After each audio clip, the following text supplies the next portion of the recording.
ஹியூமனிட்டிங்க ஒரு மிகப்பெரிய பிரேக் த்ரூக்குள்ள நுழையுது.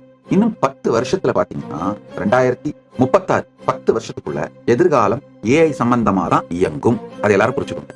ஒரு சாதாரண விஷயமான ரூமை எப்படி கிளீன் பண்ணணும் அப்படிங்கறதுல ஆரம்பிச்சு உங்க பர்னிச்சர்ஸை எப்படி அடுக்கணுங்கிறதுல இருந்து உங்களுடைய வாழ்க்கையோட மிக உயர்ந்த நிலையை எப்படி அடையிறதுன்றது வரைக்கும் எல்லாருமே ஏஐயோட நாலேஜையும் எக்ஸ்பர்டைஸையும் எடுத்துக்கிட்டு தான் செயல்பட போறாங்க.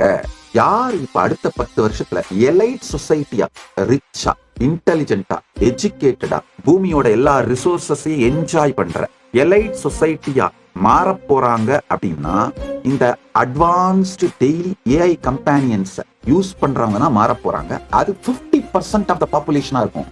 மீதி 50% பாப்புலேஷன் இந்த எலைட் சொசைட்டியை ஃபாலோ பண்றவங்களா இருப்பாங்க. அவ்வளவுதான். இப்ப அந்த காலத்துல எல்லாம் ஒருத்தனை டிப்ரைவ் பண்ணணும்னா எஜுகேஷன் டிப்ரைவ் பண்றது, இல்ல பொருளாதார ரீதியா அவனை வறுமையில வைக்கிறது, இப்படி எல்லாம் டிப்ரைவ் பண்ணுவாங்க இல்லையா? இதுக்கு மேல அதெல்லாம் எதுவுமே முடியாது. அடுத்த 10 வருஷத்துக்குள்ள யாரையுமே நீங்க எந்த விதத்திலையும் டிப்ரைவ் பண்ண முடியாது. டெய்லி ஏஐ கம்பேனியன்ஸை யூஸ் பண்றவங்க எல்லாருமே எலைட் சொசைட்டியா மாற போறாங்க. அது 50% ஆஃப் த பாப்புலேஷன் அப்படிதான் ஆக போகுதுங்க.